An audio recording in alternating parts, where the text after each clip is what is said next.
So, Josh, in this country, we call our sales agents negotiators.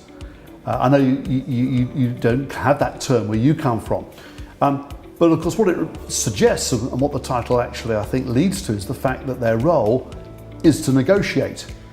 So, how do the best agents go about negotiating? I think it's such a great thing that we're talking about this today because, Peter, inside of most estate agencies, there actually isn't any formal conversation around negotiation training.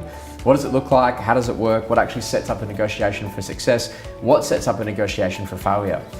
In a book called Never Split the Difference by Chris Voss, he spoke about the importance of getting lots of that's right moments.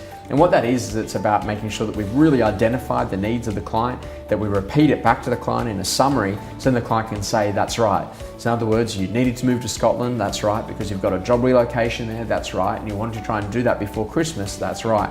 And you see that as we can say more of the that's right moments, then we're actually tying the client to that particular deal. And that's a really important part of what negotiation is it's not just the moment when we're haggling over the pounds, so to speak. It actually is about everything we do leading up to that point. And if we can make the customer feel really relaxed in our conversation and really engaged, like this is just natural and normal and this is exactly what happens, then we will absolutely win in that negotiation.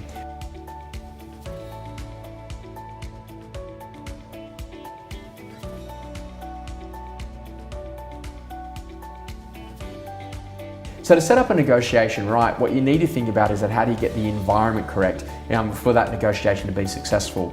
For one, I really hate negotiating over the phone and I hate negotiating via email because it gives the party plenty of time to sit back, think about their position, really be clear about the language that they want to use and to actually almost feel as though they can walk away from that negotiation. What I know is that you've got to keep the heat in the deal.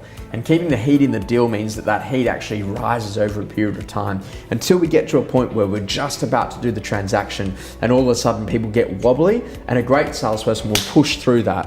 Whereas a poor salesperson will allow the client to actually cool off. And the next salesperson that meets them doesn't start from the base temperature, they actually start from the already warm situation and then it's not that hard for them actually to move through into the purchase. So what negotiation is about is establishing common ground. What is it the customer actually wants to see happen? How do they want to see things proceed? And how can you actually make that happen for them in the desired time frame? Once we've done that, if we can establish urgency, that motivation of the client, that urgency and motivation will be the number one things that allows us to use that in leverage to actually get a much, much better price for our particular owner. And that's ultimately what a great estate agent does, is they understand the current market today. Is there lots of supply or is there lots of demand? What is the leverage that we can use in that negotiation because of the consumer's timeline that then allows us to push a little bit harder to be able to get a much, much better sale price or a much, much better letting price.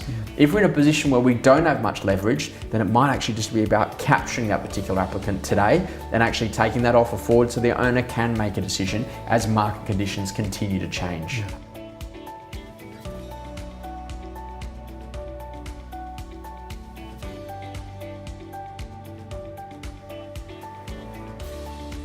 And working with some of the top agents in Australia and New Zealand as you do, some of these people are doing phenomenal levels of business. I know one of your clients earned over $10 million last year in personal fee income.